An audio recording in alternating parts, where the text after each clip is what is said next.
Hello everyone, welcome to Stewart-Haas Racing as Nabisco continues its tradition of taking you behind the scenes for unique and cool adventures in the world of NASCAR. Joined by Daytona 500 champion Ryan Newman, three-time Sprint Cup Series champion Tony Stewart. I'm Matt Yoakum, and you have been flooding our Twitter, our Facebook, with questions for these guys. And you know what? Let's get right to it. Also remember to check out our website, NabiscoNASCAR.com. There are sweepstakes, a lot of fun. We'll talk about that later. But number one question for you guys right out of the box. Jennifer wants to know, how can a normal race fan like her meet you guys in person? She's never been to a race, but she wants to meet both you and Smoke. Appearances. I mean, we check our websites, both Ryan's site, my site, the Stewart-Haas Racing website. It has a list of our appearances and where we're going to be, and that's probably the best place. In all honesty, we get a chance to do autograph sessions where we're not worried about race setups and we're not stressed out about what we're doing. So we don't get to spend a lot of time, but that's probably the best place that I can think of to see us and hang out. Nabisco has its Champions Weekend experience. That's a cool opportunity for fans. I think a winner and three of their friends can come enjoy Champions Weekend. So a great opportunity for fans to really get behind the scenes. This is behind the scenes, but get to the racetrack and get behind the scenes there. So go to NabiscoNASCAR.com to find out more about that. Well, the thing about the contest is you and three friends get to go to the season finale in Miami. You get to stay at the Ocean Reef Club, which, by the way, that's where a lot of the folks in That's TV where you do stay. your performances at night, right? That's 7 at 9. Yeah. Comedy Central, right in the bar there. You also get a meet and greet with you two. You also get a hospitality appearance and hot passes, which basically, if you get a hot pass at a NASCAR race, you've won the Powerball lottery. Yeah. It's kind of like in the movie Wayne's World when Wayne and Garth are backstage going backstage. That's exactly what basically a hot pass is. So go to NabiscoNASCAR.com to register and have a chance to win. Basically, there's nothing you don't get. Basically, the only thing you don't get is a chance to fly home with you guys after the race. Or drive the race car. Or drive the race car. Let's head back to the questions. And Tanya wants to know, do either of you have any pre-race rituals? You eat the same thing, you wear the same thing, which is a sidebar. Kyle Petty, when he won his very first race, wore the same pair of underwear every week, hoping that would help him score another one. It didn't after 2 years. We just don't know if he ever washed them. That's the problem. That could be a problem. But what about you guys? Any unique rituals? No, I wouldn't say a ritual. I'd say maybe like a pattern where I get stretched out, get hydrated, eat just a little bit. You don't want to eat too much, and you got to eat the right things. But that, it could be a chicken breast, it could be a little bit of pasta, something like that. Nothing crazy. It's not like we go all you can eat taco the night before, Yeah, you do have to be careful what you eat before the race, because we're going to be in a car for 4.5 hours, and we're dealing with a lot of heat in the car. So, like Ryan said, you don't want to be really full, but at the same time, you want to make sure that you eat something that's going to stay with you during the duration of the race. Foods that break down really quick. You get hungry at the end of the race, and it becomes a distraction. So, every driver kind of learns and has their pattern and rituals of what they eat, what they do.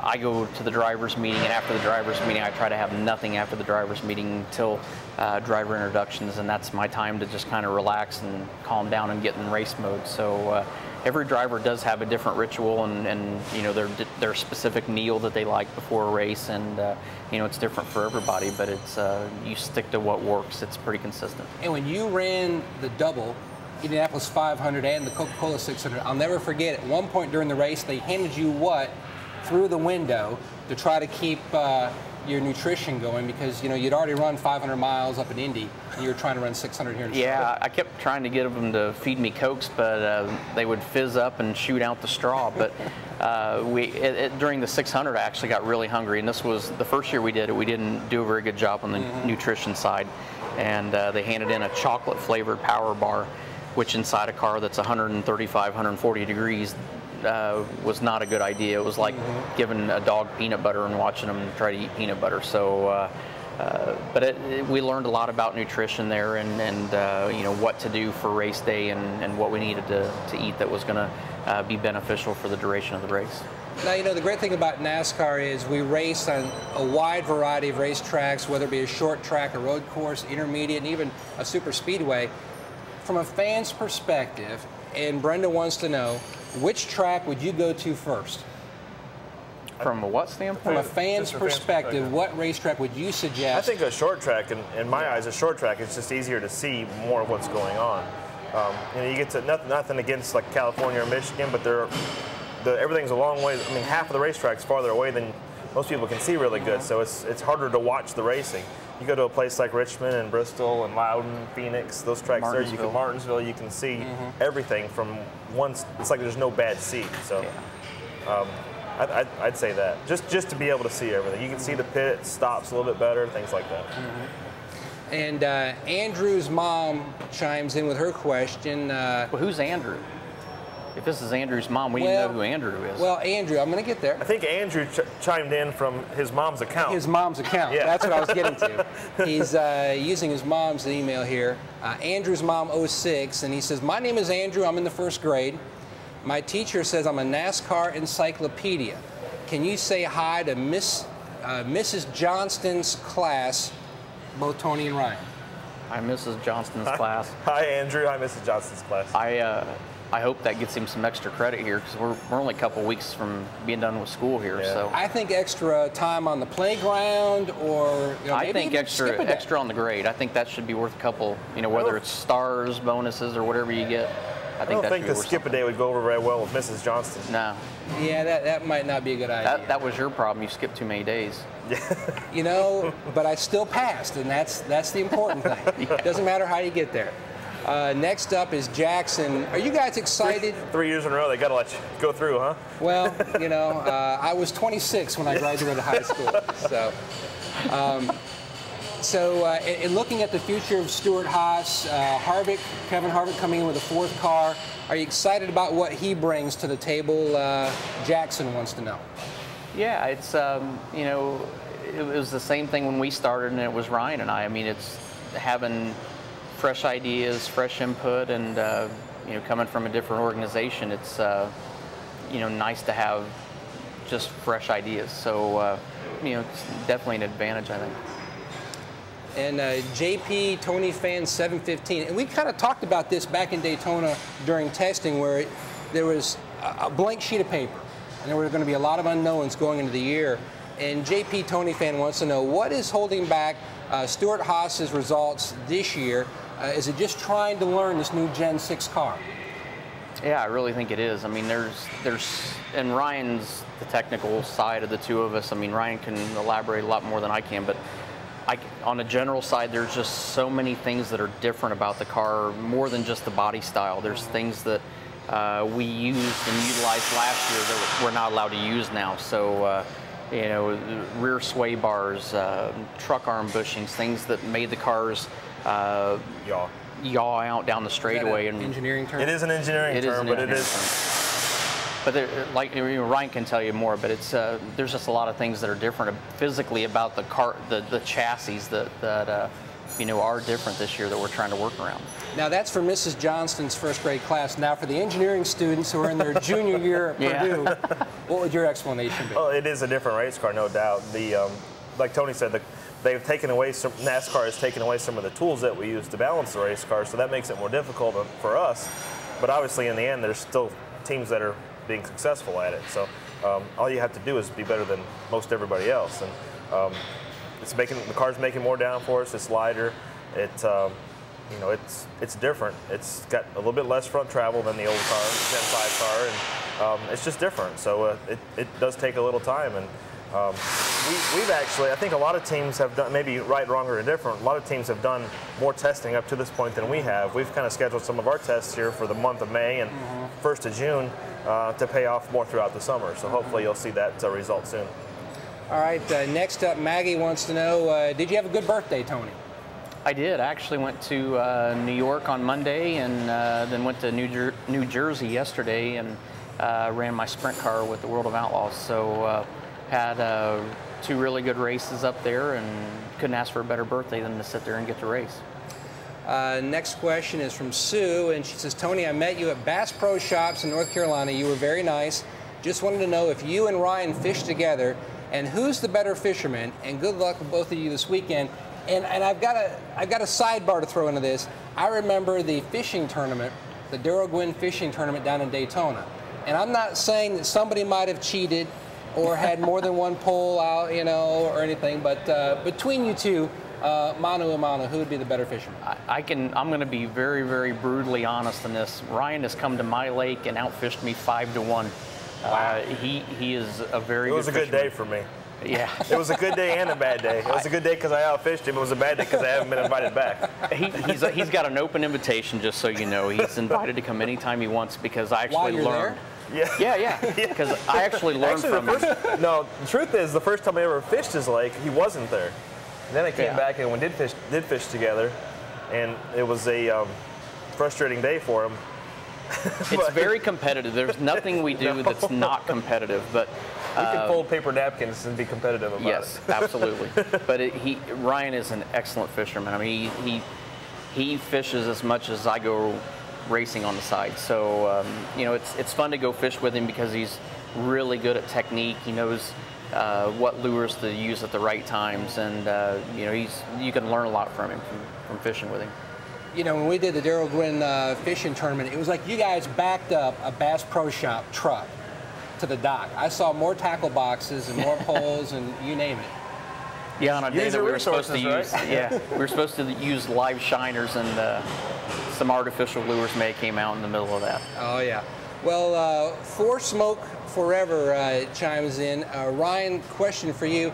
Did you ever name your calf? And you showed us pictures of your entire, it's like Noah's Ark at your place. Something like that. I'm not sure which calf you're talking about, For Smoke Forever, but we have a buffalo calf that's new that was about 3 weeks old now, and we have some Black Angus calves. So no, I haven't named any of them.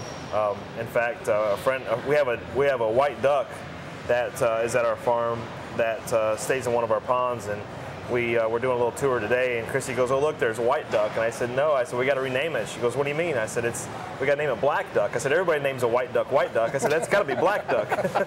So actually, a friend came up with that, but yeah, we have this deal that if you're going to eat it, you can't name it. So right now, there's no naming going on. And that deal is mostly my wife's, just for the record. Good for the animals. What you talk about the animals. What do you have out of your place? My farm consists of 18 Black Angus, either cows, heifers, or bull calves, and we have 6 buffalo, 5 females, and then 1 female calf. We have 5 baby fawns right now that we rehab and licensed to rehab in the state of North Carolina, and some chickens, and that's pretty much it as far as the farm animals go. Well, there you have it. Loaded Just up. enough to keep me a full-time hobby farmer. Do you have like an ebb, like on Green Acres? You know, Ebb was like the farm hand. How old are you? Well, I watch Nick at Night sometimes. You know, you see the Nick at Night. Nice. Well, you know, I'm not sure that's my first choice of TV shows to watch at night. As he knows, with 2 little kids, sometimes, you know, when they're very, very small infants. Aren't they supposed to sleep at night, by the way? They have like 3 o'clock feedings. It's when you DVR all your favorite shows, so you're able to watch. It seems like a conversation after this is over. I'm questioning your masculinity. This is an after the show. I think we should bring out the mini Nilla wafers, and we'll go from there. All right, Just Playing wants to know, what is your favorite thing to put on a Ritz? Cheese. Got to put cheese on a cracker. I eat them plain. I like them plain. To me, they're. But if you were to put something on it, what would you put on it? You don't need to put anything on them. They're But good. if you They're were. good. I like little Like strips peanut of butter or cheese or I like little strips of ham on them. no cheese and ham? No, just ham.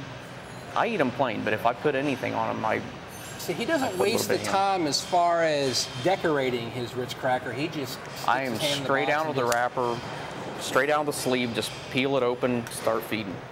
Well, if you want some other options, you can still go to NabiscoNASCAR.com for more recipes. And don't forget about the sweepstakes for Miami, the season finale. It's going to be crazy. Hot passes, which means you get to be on pit road when the race is on. It's your VIP backstage pass, so to speak.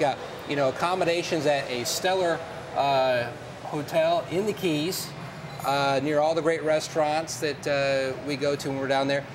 Meet and greet. You also have a hospitality visit. So on and on. More contests. And if you go to NabiscoNASCAR.com throughout the year, just about every week, there's going to be some kind of contest. And there's also, if you're into gaming, some really cool racing games on there as well. And you can, design your paint scheme and just a lot of fun. But next up, JP Tony Fan 17. He wants to know, Tony, would you ever consider doing double duty on Memorial Weekend again? And would you ever consider doing it once? Based on his answer? I'm honestly just too busy to do it. My heart still wants to go back and run Indy every month of May, but I've got a responsibility to Ryan and Danica and this whole organization behind us that we've got a lot of work to do. So to split up the time to go run Indianapolis, as much as it would be something that I definitely would want to do personally, I have that responsibility to more people than myself to do my job here. And so I don't know if it'll ever happen again. I've learned to never say never, but I have a large sense of responsibility to these guys and doing everything that we can to take care of our race teams and our sponsors here. Same deal. I mean, I think a true racer wants to race anything, everything, anytime he possibly can. And Tony's always proven that, not only as a driver who does it, but a driver who wins doing it. But I would like to, but again, it's between family and racing and responsibilities. It's just doesn't make sense. And the first time I met Ryan Newman was actually at the Brickyard. He was driving a TR6, and he was just making his way into NASCAR, and he came by our old RPM Tonight studio that was in the garage area. And when you look at the Brickyard, what's the most special thing about that place to both of you guys? To me, the first thing that comes to mind is the Yard of Bricks, just because it talks about the history, and it's a piece of the history that has never changed for the entire duration of that the Speedway has existed. To me, Gasoline Alley is special because I know that my feet are walking on the same footprints as Parnelli and AJ and Mel Kenyon and stock car drivers Dale Earnhardt and things like that. That to me, history-wise, is really special. But that Yard of Bricks, I think, when you talk about combining us as drivers and race cars to cross that Yard of Bricks, that means a lot. That's why, and I haven't got a chance to do it. I've had a chance, I just haven't done it. Kiss that Yard of Bricks. That's why we kiss it. It's special. Well, next up, Vroom Vroom Vicky wants to know, Tony and Ryan. I was laughing and I couldn't hold it back. Vroom Vroom Vicky. She wants to know, Tony and Ryan. Did she ever backfire? Well, that could be the next question. That might be the next one from her. But she wants to know, when you have disagreements on different things, who is usually right? Oh, we both are. We both have our reasons for the arguments that we have as far as on what side of the Here's a good question. topic. When's the last time we argued? I can't say that I actually remember us. Or disagreed, if there is a difference. Is that an Indiana thing? You guys stick together no matter what? Well, see, there's a distinct difference between him and I when it comes to Indiana. It's called Indianapolis. Yeah, Indianapolis is the line that goes like straight across through. Yeah, the equator. He's northern Indiana. I'm southern Indiana. But is that kind of the Mason-Dixon line of Indiana? Yes. Yes. Yes. They use longer words. In northern Indiana, we use very short words and sometimes piece two or three of them together at the The same glacier time. straightened us out. There's still a little hilly down there. Yeah. Most of the time, most of the time he has the facts to back up whatever the argument is, and a lot of times the reason we don't get in arguments is because we can normally sort out whatever the topic is because of Ryan's engineering background, and that helps both of us to usually come to a solution. Like when talking about the race car, it's not so much a matter of a disagreement as it is a better explanation. Because we use terminology, like he's big on dirt track, terminology when it comes to describing the race car. And I've gained a better understanding of those things working together with him over the last 5 years. So he'll describe the car a certain way, and I'll ask him a question, and he'll explain it a little differently, maybe somewhat in my terminology, but it's more a matter of we know what each other's feeling based on describing it, but it's the degree that we describe it in that makes a difference. And how do we communicate it to our teams and engineers and crew chiefs? So some of our best debriefs are when I describe to his crew chief what his car is doing and vice versa. Because, you know, you can say it the same way so many times, but when somebody else puts it in perspective, it makes a huge difference. And Dove Slayer wants to know, we already talked about Ryan's animals up at his plantation, his spread, his farm. What do you call it? Is it a farm? Hobby farm. Hobby farm? Yeah. Up at the hobby farm. Tony, what animals do you have out of your hobby farm? Real quick first, though, what actually is a Dove Slayer is my question. A what? A Dove Slayer, that's his name, That's, Dove Slayer. Dove Slayer is the person. Likes to kill doves? Dove hunter? Oh. Was Dove hunter already taken? Anytime Slayer's involved, Yeah, I it know. normally makes you a little nervous. I know, go ahead. Sorry. I've got 2 cats that were birthday presents from Eddie Jarvis, Wyatt and Wiley. I have Deuce, who's a Chihuahua Pomeranian mix, fairly small dog, and then I have a larger dog, Hank, who's a 2.5-year-old German Shepherd that Ryan's wife introduced me to. So Matchmaker. yeah, she's matchmaker, home builder. She's like all things to me. So I'm the second husband in this family. Careful, we're Twisted still family. recording here. I know. That's Twisted for family. after the show. I'm the distant. Yeah. I'm the distant. I rely on his wife like he does, just different needs. So I'm not really sure where you were going with that. It just, she I'm built my house. He She said needs, introduced not me to my wants. pet. So you know, you were talking. Ryan gets all the stuff. You were talking about Good the and bad. cats. You were talking about the cats, Yeah. and you know, I see Hank at the racetrack a lot, and Hank, you know, he likes me now, Yeah. which is Yeah. Hank doesn't always like everybody. I think he's finally, of all people, Ryan's a huge animal person, especially dog lover, and it's taken a while for Hank to warm up to Ryan, which is pretty odd. Every time it's a reality check. Every time you walk in the door and Hank comes to greet you, it's a reality check. 'Cause at the dirt track. I walked into the front of the lounge, the dirt hauler, and the lights were out. I opened the door, and all of a sudden, it was like out of nowhere. It was like you know, The Exorcist or something.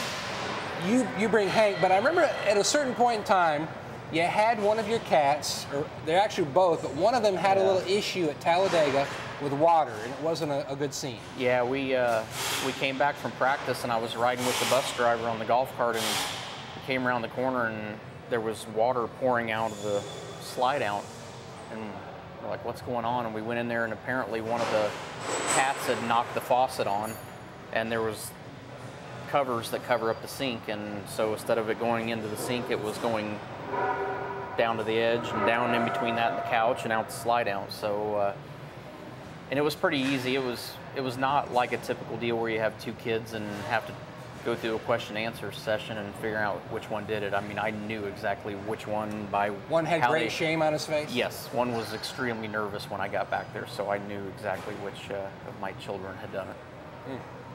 Well, 14 Smoke Forever writes in with his question, or hers, Oreos or Nutter Butters? Oreos. Oreos, Double stuff, please. yeah. Vanilla Oreos at that. With for milk. me.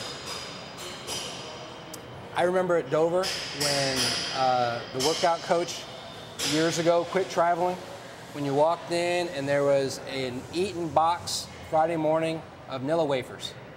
I'm like, okay, we're back on the right Yeah, nutrition program. we always and have 3 boxes in the motorhome and a box of golden Oreos. So it's kind of a routine. I mean, one of our friends from Coca-Cola actually found out that was a day that we had a race win.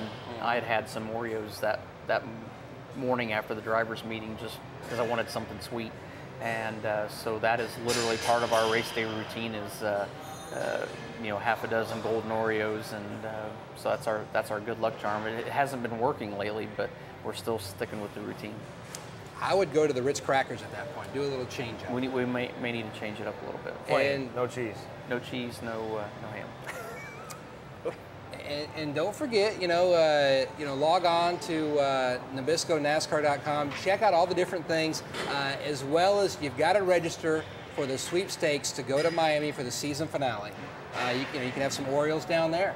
I mean, you're going to see them at the meet and Guaranteed. greet. That should be part of the experience. We need to document that. Oreos, Ritz crackers, Nilla wafers. Yeah, the Homemade race, banana pudding, the race morning, Nilla pudding. regime there. You gonna make it? To breakfast? No. to the race? I know I won't make it to breakfast, but No, you said banana pudding. It kind of got my Oh, interest I'll there. make the banana. No, Chrissy makes good banana pudding. I'm in. I'll put a word into the boss.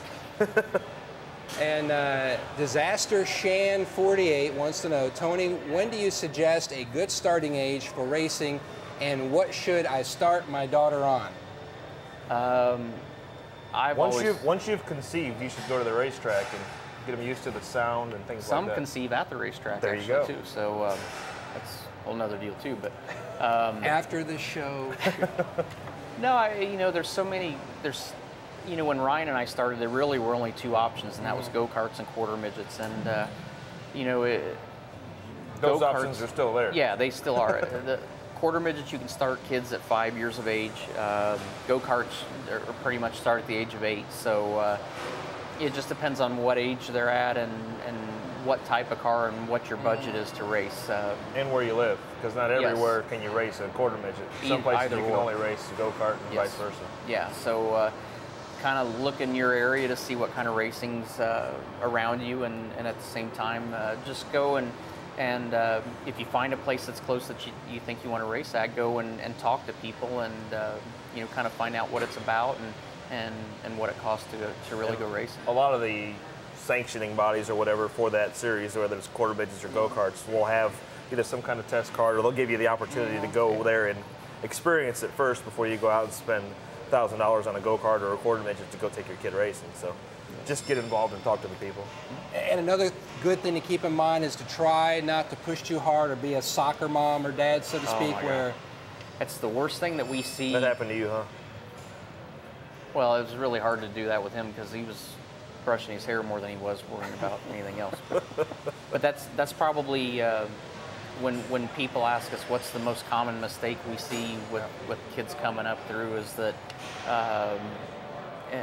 you hate to say this to the parents, but the parents push the kids too hard.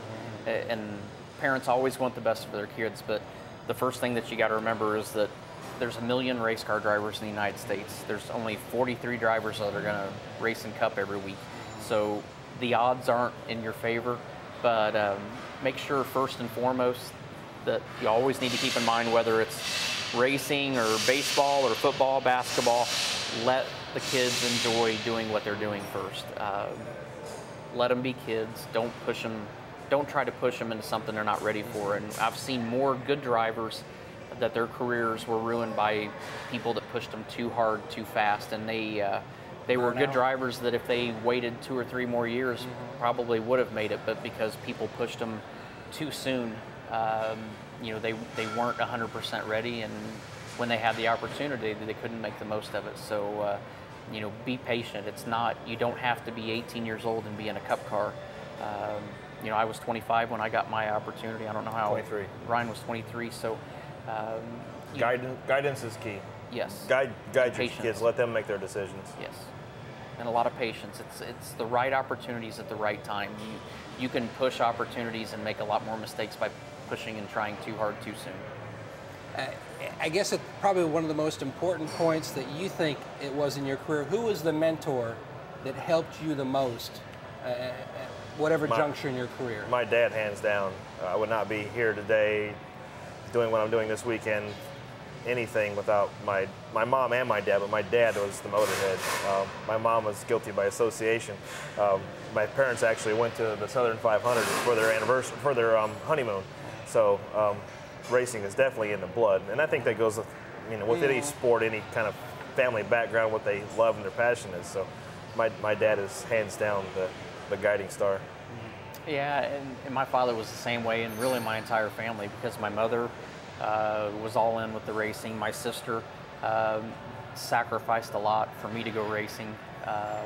But early age, we got associated with Mark Dismore, who owns Comet Kart Sales in Greenfield, Indiana, and he was who we got all of our go-kart parts from. And Mark was a really good, he was a great teacher for me to have somebody of his caliber, to learn from. And he was actually a guy that helped me get my first opportunity to run a USAC midget. So he was a pretty big guiding hand.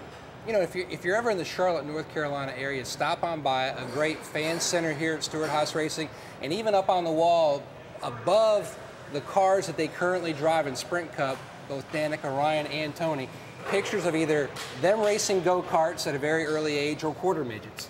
And in fact, I did a tour of his place one time back in the old NBC Turner days, and he even had, were they cheated up or were they legal? The foot inserts that were like lead. They were. It's a gray area because they were. Gray area. No, seriously, because I wore them and I raced with them, which made me legal weight, but my body wasn't that legal weight. So in the end, the result was I was legal. How we got to that point was questionable.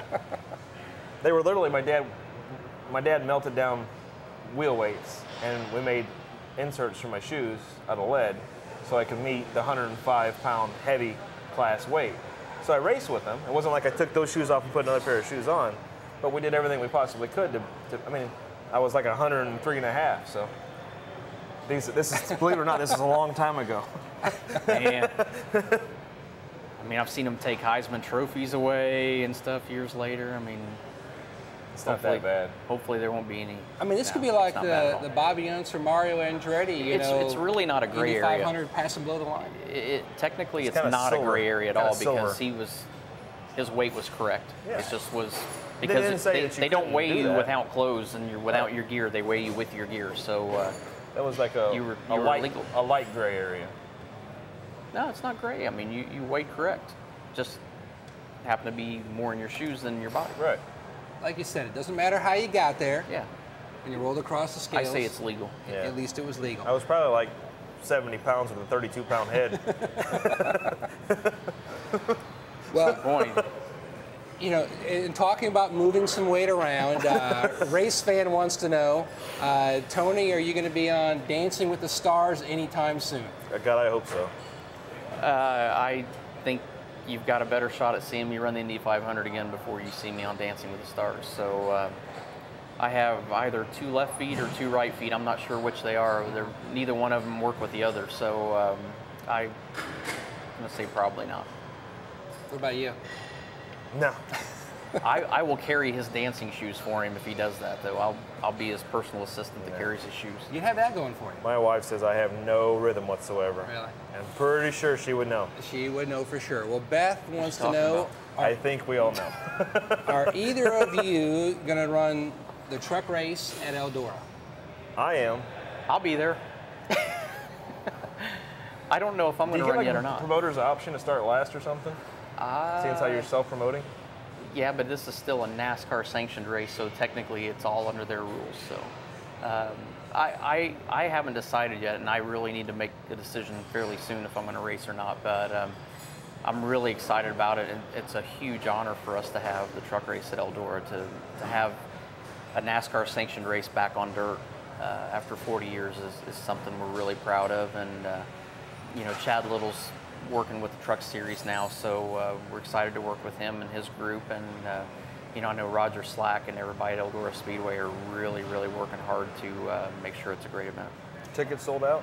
Tickets have been sold out for over 4 months now. Yeah, they were sold out like right away. The Can seats people are still sold come? out. Yes, there's still lawn seating available, and we'll have standing room only. But it's pretty cool because there's not a lot of places that you actually have lawn seating and you can sit on a blanket in the grass. Oh, so, you know, which is one of the coolest things. When you look at that place, you've got everything from, like you mentioned, lawn seating, which takes you back, you know, to a typical short track Saturday night, to suites.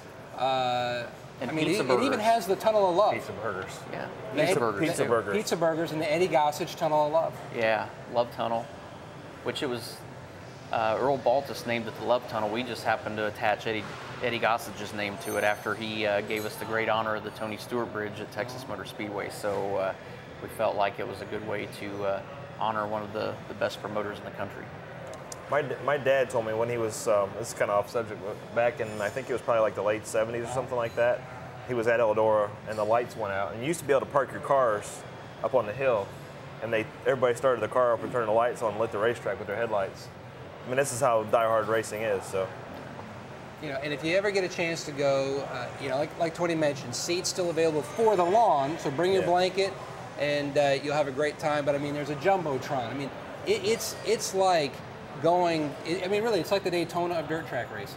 Well, we've tried to the thing that's a hard balance is to try to keep the aura of the facility the way it's been and the traditions that are there, but at the same time make improvements and bring corporate America into the facility without really changing the overall feel of the racetrack. So you know, we work really hard at that. And it's fun. It's got a great atmosphere, and when you walk in there the first time and look at the racetrack from the grandstands, it's a pretty unbelievable sight. And it's in the middle of absolute nowhere, which, in my opinion, makes it that much more special. Yeah, it's like, wow. It's like the final scene of Field of Dreams. Oh, yeah. That's what driving to it and away from it's like. Absolutely. Well, Chaz wants to know, what were your first jobs? I'm still looking for my first job. Man, I'm glad you're looking for your first job. I'm looking for my last job. I think my first job. Get a ring on that finger. No, that would be the last job. That's the last priority on my job list right now. I think the first job that I actually had was actually mowing grass and mowing yards in the neighborhood. My sister and I split a paper route, but as far as an actual official paycheck was, I worked in the high school auditorium, running lights and sound. So that was my first official paycheck was like $14.76 for working 2 shows. So it actually came from the school corporation. Now, was it the morning paper or the evening paper?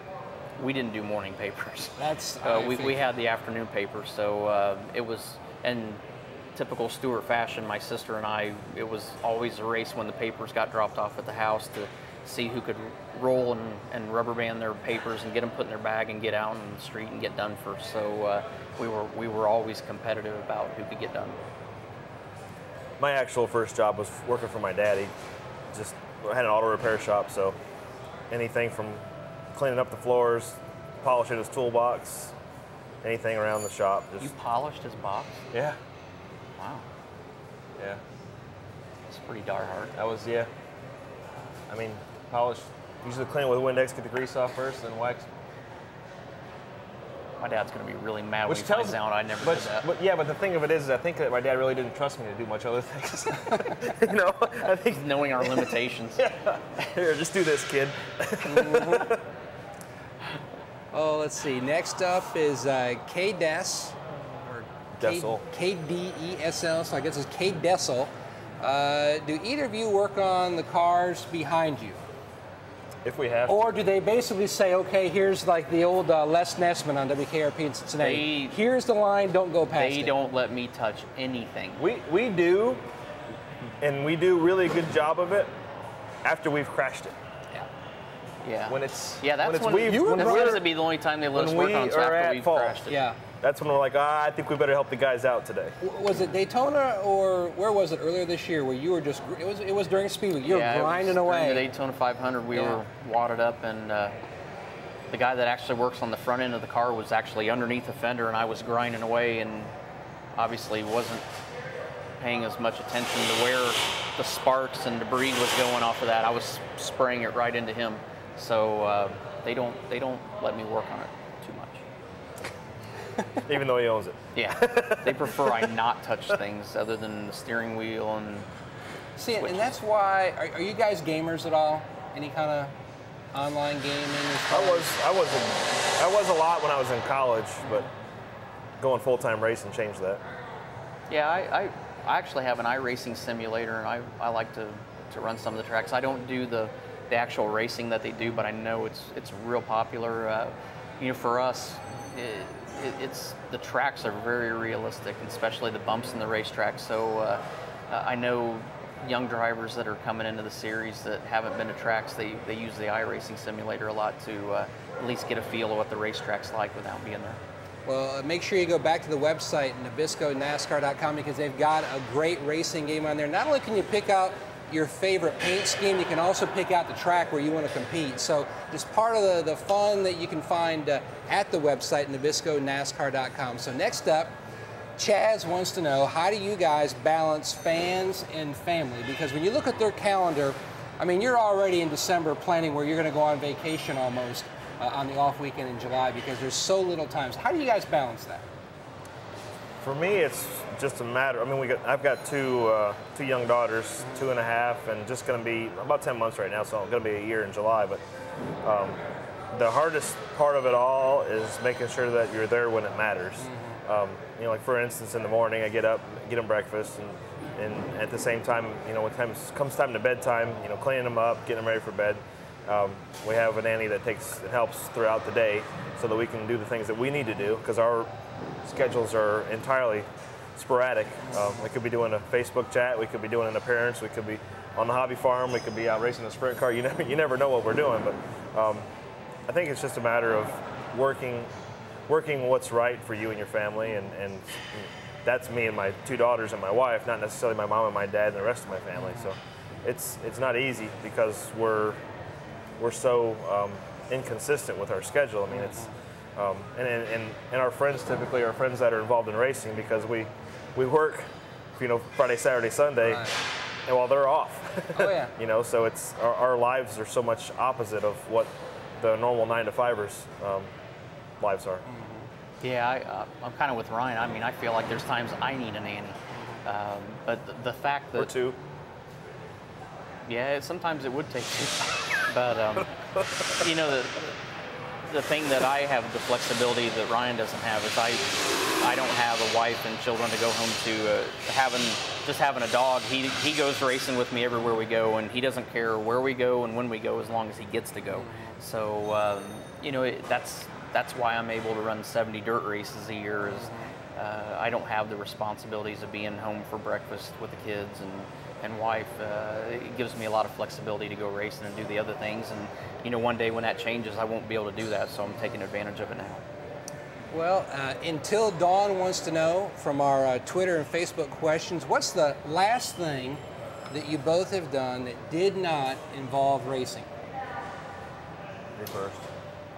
You know, honestly, when I'm not racing and I get a chance to actually get away, when we're away from the shop here, I like to go home to Indiana. I shouldn't say I built a house. I paid for the house. Ryan's wife, Chrissy, actually was the one that oversaw the whole building project. Detailed it. Every detail of it, from start to finish, she was the one that oversaw the whole project. So, you know, when I get a chance to get away from the shop and we don't have a dirt race or a cup race, I just like to go home and enjoy what Chrissy built for me. And you know, we got an 8.5 acre lake there, and we have 400 acres of land. So whether it's seeing and managing our deer program or the lake with the fish, it's you know, it's nice to just get away from cars altogether sometimes. My hobby farm keeps me busy. Today I was bush hogging over at Rescue Ranch, taking care of the cows, feeding the baby deer, making sure that the buffalo calf stays in the pen. You name it. I washed my tractor barn out yesterday, cleaned the tractors up a little bit. Power washer's your friend, huh? Yes. Fortunately, it had gas in it, so I didn't have to fill it up. Rescue Ranch, you mentioned that. Tell the fans at home who may not be aware of some of the things that you do as far as helping, you know, especially with the tragedy that just took place in Oklahoma. It reminded me of what you and Chrissy and so many others did, you know, down in New Orleans. Well, there's 2 different things to talk about there, because Rescue Ranch is a effort that we have. It's a 501c3 nonprofit that we are doing through our foundation and our foundation efforts to make a difference, from an animal education side to a boarding and kenneling and every aspect of anything that involves animals. Chrissy has her little group of people that take care of some animals that she's got started. We have Lucy the snake, Hank the rabbit, a little gerbil, I think his name's Captain. But she's getting started doing all these things to be able to have an education center to educate kids. So rescueranch.org is the website for that. Basically, it's all the things that we've experienced and done through our animal rescue efforts and our animal shelter efforts to do it firsthand. We've put the money, so to speak, in other people's hands before, and now we decided let's just do it ourselves. And the cool part of that is it gives us something that's hands-on. Secondly, it's going to give our girls, our 2 little daughters, something that will help them understand animals better and be firsthand there to help them and let them deliver the message to the other kids when they grow up a little bit. So that's the one side of it. The second part of it, the Oklahoma side, that's where Code 3 Associates comes in. They're a great sponsor of ours, great friends of ours, and they are all about animal rescue efforts and disasters and situations like that, whether it's Mother Nature or something else that comes through and changes people's lives. They get the call to be able to come in and help out. So whether it's helping out abandoned dogs, abandoned cats, horses, horse barns have been knocked down, they come in and have a big rescue effort to be able to help out in natural disasters like that. So Code 3 Associates is big supporters of Tony's foundation, my foundation, and obviously here at Stewart-Haas with our race car. One of the biggest, I think, probably tear-jerking type images that you can get from the Oklahoma deal. I was watching online, and it was a senior citizen who her entire home was demolished, it was flattened, and she was talking about how moments before it hit, she was standing there holding her little dog. And then all of a sudden the tornado hit, she lost the dog, her home, and everything. And then she's being interviewed. She's given the play-by-play of what happened, and just then they heard some noises, and they found her dog behind her in all of the rubble. And it's just things like that. So it's neat to see, Code 3 jump on board. One of the toughest things about situations like that, and Chrissy's experienced it with some of the stuff down in Louisiana, with the hurricanes and things like that, is people have to get themselves taken care of first. I mean, their family, their kids, and everything else. So their house is gone. But the dogs typically are some of the last things, not because they don't want to, but because they have to take care of the other things first. So I just happen to be a dog person. So when I say dogs, I mean dogs and cats. But it's so tough for some of those situations to be able to fight through them. Well, Susie H. 14 wants to know, Ryan, would you encourage your daughters to have racing careers? I want my daughters to do whatever makes them happy. If they want to race, that's fine. Daddy's got a whole library of information, but it's totally up to them. Going back to what Tony said, it's important. It's important to guide. It's important to be there when they need the assistance. I'm not going to push them to go do something that I don't think that they want to do. But if they want to do it, I'll be there to hold their hand and help them all the way. And Hooked on Dirt 21, their question is, Tony, when you took DW on that ride in the late model at the Prelude, how could you keep it together with him screaming so much? I mean, it was like one constant, I think it's even on YouTube if you want to go back and see it, one constant scream of his lap around Eldora. It was easy for me because I couldn't hear him. We both had open mics, but we couldn't hear each other. So in all honesty, I couldn't hear anything, but I couldn't see anything either. I never saw him waving to try to slow me down. So I thought, man, I don't know if I'm giving him a good enough ride or not. So I kept getting closer to the wall and closer to the wall. And I had no idea the whole time that he was screaming like a little girl. So it wasn't until I actually got a chance to go back when we got to the motorhome later in the evening and we had recorded it, to be able to watch the playback of it and see that. And I laughed hysterically because I had no idea I knew what the ride was like, but I had no idea that he was screaming the whole time like that. And the best part about it was, before the ride took place, he was already trying to maybe backpedal out. He's like, oh, I don't know, there's no bars on the right side, like there are on the left. Maybe we shouldn't do this. I don't fit in the seat. In his defense, it's very hard. Drivers have a complex of being in control. We always want to be in control. And to know, I mean, for Daryl, I can't blame him. For him to know that I was going to give him a ride around there, I would have been nervous too. So you know that just drivers just don't like not having control of any situation.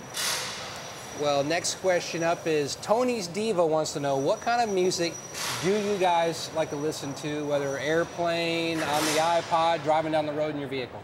I just listen to country music. I'm a big fan of Dave Matthews Band, which is entirely different from country music, but country music in general I like. I have a very eclectic collection of music. I'm pretty much all the way across the board, but I would say on the average and the majority of the time still, I'm a classic rock guy. I'm still Led Zeppelin, AC/DC, Boston. That's pretty much what you're going to hear the majority of the time. I think even ABBA's greatest hits. I have 2 songs from ABBA. I'll be honest, I have 2 songs. But and Kid Rock finally got on iTunes. So Bob Seger recently too. I have the entire Kid Rock collection on there now. He's a good friend of ours, and you can't go wrong. It doesn't matter what mood you're in. There's always a Kid Rock song that fits. So Jody Girl 123, and it's not Redneck Jody, We hope not. but Jody Girl, which by the way, he is the ebb up Girl. Redneck Jody is the ebb up at his Green Acres up in Indiana. Jody Girl 123 wants to know, are either of you a prankster? Him more than me. Yeah. We're competitive enough to know that we shouldn't prank each other, but we'll jump in and prank somebody else if that's the case. It's usually him captaining their efforts. We found out we're a lot better combination together than we are working separately. We know that if we get started with each other, that it's just going to keep going. Somebody's going to get hurt until it gets out of control. So nobody really messes with us from that standpoint because they realize that they're messing with the last. Sorry to interrupt, but the last good pranking I saw, and I don't know exactly. I don't want to know exactly how it all worked out. But we were at the Dover test, and all I saw was him with a torch and some flammable propellant, and another guy with a fire extinguisher, and they were going at each other, literally in the garage in the middle of the test. So, I wouldn't say that was necessarily pranking, as it was just evil playing. Mm-hmm. What's your best prank that you've pulled on someone? We've been known to put a thin layer of chocolate Hershey syrup across windshield wipers, and obviously the banana and tailpipe deal. Did you get shaving cream in your gloves? Is that how it started? That's actually how the fire extinguisher and torch deal started in the garage area. My interior guy, who I saw earlier, took one of my gloves, and I was fully buckled and ready to go in the last glove that I put on. Because he knew which glove you put on first. Half full of shaving cream, so when I put my hand in, it was. So that's how the whole deal started that day. But we've put tie straps on drive shafts and put tape on it to where once you get going down the road, then it blows the tape off and you hear it like a playing card and spoke. So we have a pretty good laundry list of pranks that apply for certain situations. Yeah, at the Brickyard one year, some of your guys over at Joe Gibbs on the old 20 car, I made the mistake of having them roll the window down, and they're like, "Yeah, what?" And I had a bottle of water and went flying into their. I actually they did the old tie wrap on the drive shaft. I took the guy at the Brickyard one year that manages us, and him and a friend were staying in one of the rooms at the Brickyard Crossing, and a friend of mine that's a police officer.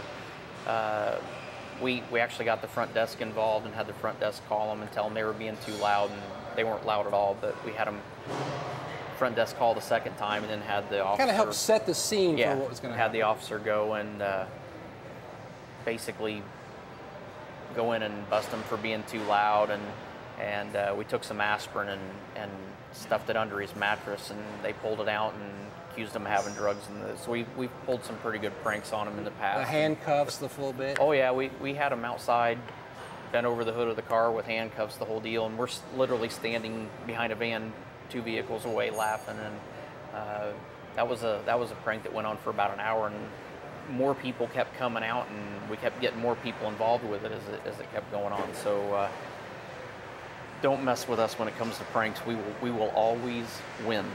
So like my bus driver says, you mess with a bull, you get the horns. So Susan D wants to know, who cooks for you and your team on the race weekend? Now you can go in the truck and it is just very clean, very neat and organized, chock full of all kinds of Nilla wafers, Oreos, but outside, who's the guy that gets you through the 3 meals over the course of the day? My bus driver does the cooking, but I mean, honestly, it's going and getting Nilla wafers and vanilla Oreos. I do not have a workout body like Mark Martin and Carl Edwards do, but I like my sweets, and I do. It's just well insulated. Yes, it is. It is well insulated, very well protected, cushioning wise. But no, I mean, if there's a hard winter, we're going to make it through it. That's right. We will be the first ones to survive. But like I say, there's always 3 boxes of Nilla wafers and at least 1 pack of golden Oreos in the cupboard.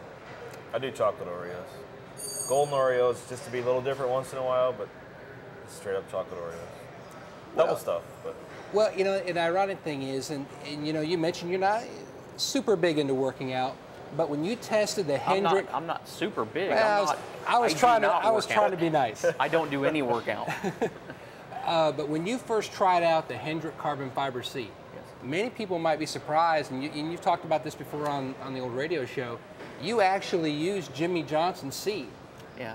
You know, his version of the shell. Yeah, we actually when we started working with Darian Grubb, he had been at Hendrick, and so we talked about the carbon seat, and so we went over to Hendrick's and actually went to sit in one of Jimmy's cars just to see if it was something that even we thought we could work with. And ironically enough, I know it's not going to sound reasonable to people, but left to right, we fit in Jimmy's seat perfect. The only difference is the shoulders. My shoulders are an inch wider on both sides than Jimmy's, so they had to work on that. But the rest of the seat is actually 100% a Jimmy Johnson seat. I carry my weight forward, so that way if I run into something, I got some padding. You got anything for that? No, you don't want to know what I was going to say. I probably don't. I can tell by the look on your face. We've done this way too long. I know we're moving on. We have time for just 2 more questions. Man, that's good. Who knows where this could go if we had another hour. We have time for 2 more questions. And remember also to make sure you go online to NabiscoNASCAR.com. You're not going to want to miss that sweepstakes for Miami. It's going to be a fun time with all the different amenities, going the hot passes, you know, the hospitality, the Ocean Reef Club, as far as your accommodation for you and 3 friends. So our final 2, Kayla L. wants to know, what has been one of your most favorite paint schemes? The one that comes to mind that I think was really cool, and it has nothing to do with Stewart-Haas Racing, but when I was at Penske, we did the 50th win car, which we raced one time at Rockingham, and it was of the original Matador, which was Roger's first win. So in the history of our sport, it was really cool to be able to drive the 50th win car. Which was blue, white, and white, red. blue, yeah. Is that what it was? Blue, white, then red? Yeah. Red, white, and blue backwards.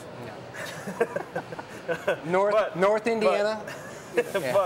But you know, it was just cool because of the history of our sport, and it was, you know, obviously really cool at the time when I was at Penske, but something that was way different. And you know, we had the liberty through our sponsor to be able to do something that was special like that. And the neat thing was they brought out the original Matador out of the museum in Talladega, which Bobby drove, and then also Davey Allison brought it out and ran a couple of ARCA races in it. So cool memories. Smoke?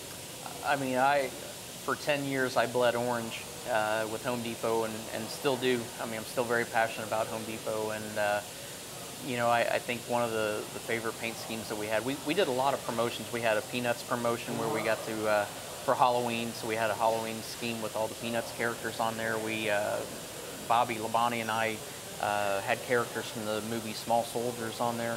But one that I was really excited about, I like the color black, I always did, and we got to do a paint scheme for Richmond one night that was a black car with a big orange Home Depot logo on the hood, and that was something that, man, I had pushed for that for a long time and finally got talked into doing it. So it was kind of a reverse paint scheme, but having that black car was pretty cool. It's amazing how excited we get when it's our own idea. Yeah. It's always the best idea when it's our ideas.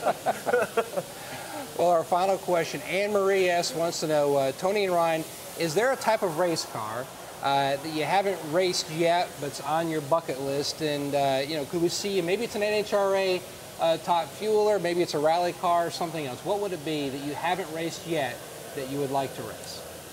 I would love to do a Top Fuel, you know, dragster, 325 and 1,000 feet, just to feel what it's like. I mean, those guys that do that, they go through something that nobody else can really feel. I mean, that's probably a little quicker than a fighter pilot when it comes to 0 to 325. So I mean, that'd be something that'd be really cool for me.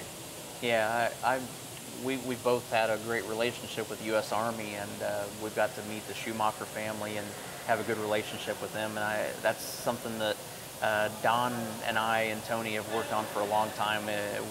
we're still working on the timing of it and getting the schedules organized, but I would say that's something that I'll get the opportunity to do fairly soon in the next couple of years, is get to do a test with Schumacher's and get to run a top fuel car. But I'd say between that and running an off-road truck, that's something that I really want to try. Now, you mentioned a jet fighter.